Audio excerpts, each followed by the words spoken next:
Hey, curious thinkers, have you ever wondered why grown-ups sometimes say philosophy is complicated while they're the same people who can't remember where they put their car keys? Well, today I am here to tell you something important. Philosophy is not just for old people with long beards and long books. It is for you, for me, and for everyone who has ever stopped for a moment and asked, why is life like this? Believe it or not, you probably already do philosophy every day without even noticing it. Let us start with mornings, the moment your alarm clock screams at you like it has a personal grudge. Right there, before you even open your eyes fully, you're already making a philosophical decision. Should I get up now or hit snooze and pretend time doesn't exist? That's ethics mixed with a tiny bit of denial, a true philosophical cocktail. And if you drag yourself out of bed because you want to be responsible, congratulations, you just practiced moral philosophy before breakfast. Then comes the great cereal debate. Do you pour the milk first or the cereal first? Don't laugh. That's a real philosophical question about logic, order, and the universe's deepest mysteries. If someone pours milk first, are they wrong, or do they just see the world differently? Philosophers love questions like that, small habits that reveal big ideas about how our minds work. When you're getting dressed, you might wonder, should I wear what I like or what other people think looks cool?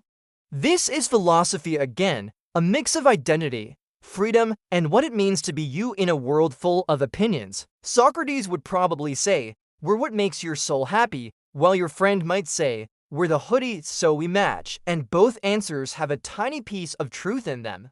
Now imagine you're on your way to school, you see a friend who looks sad, and you think, should I ask what's wrong?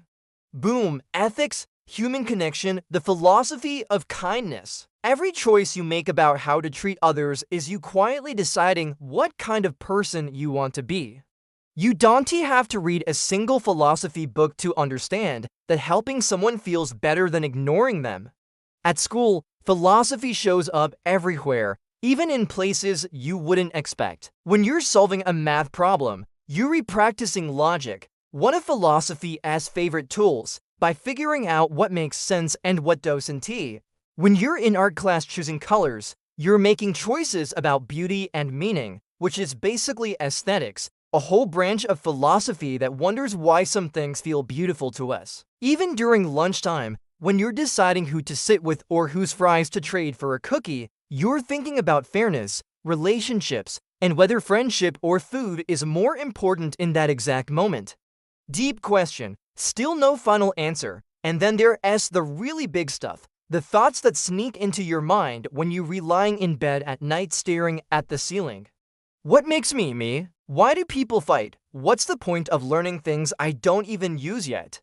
These are not random questions. They read pure philosophy pouring out of your brain like a fountain of curiosity.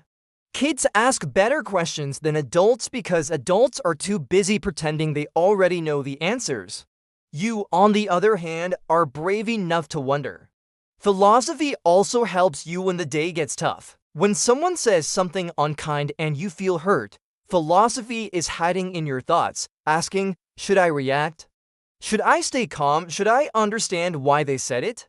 That's emotional wisdom, something philosophers talked about long before self-help books existed. And when you make a mistake, maybe you lost something, broke something, or forgot something important, philosophy reminds you that it's okay to mess up, because thinking about why it happened helps you grow stronger and wiser next time.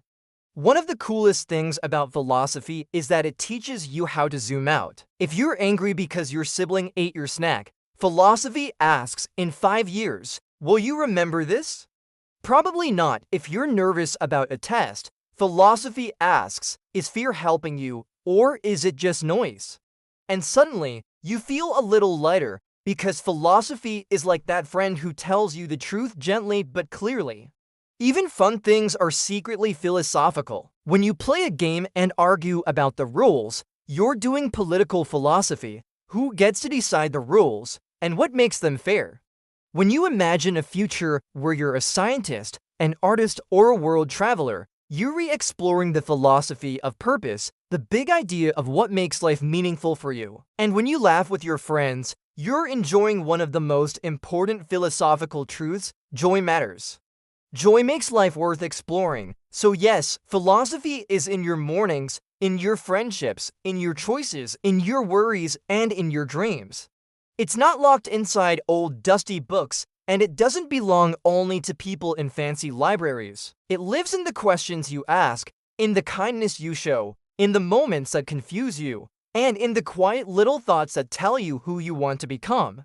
You don't need a beard, a robe, or a giant brain to be a philosopher. You already are one because you think, you wonder, and you care.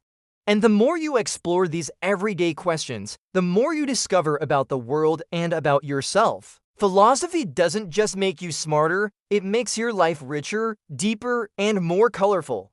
So next time you're brushing your teeth, choosing a snack, comforting a friend, or asking why people act the way they do, just remember, you're not just living your life, you're exploring it.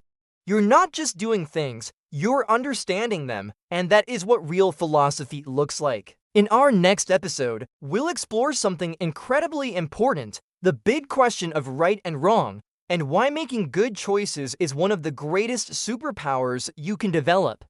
Get ready for episode 6, What is Right? The everyday superpower of ethics. Until then, keep thinking, keep wondering, and keep being the philosopher you already are, even if you don't always notice it.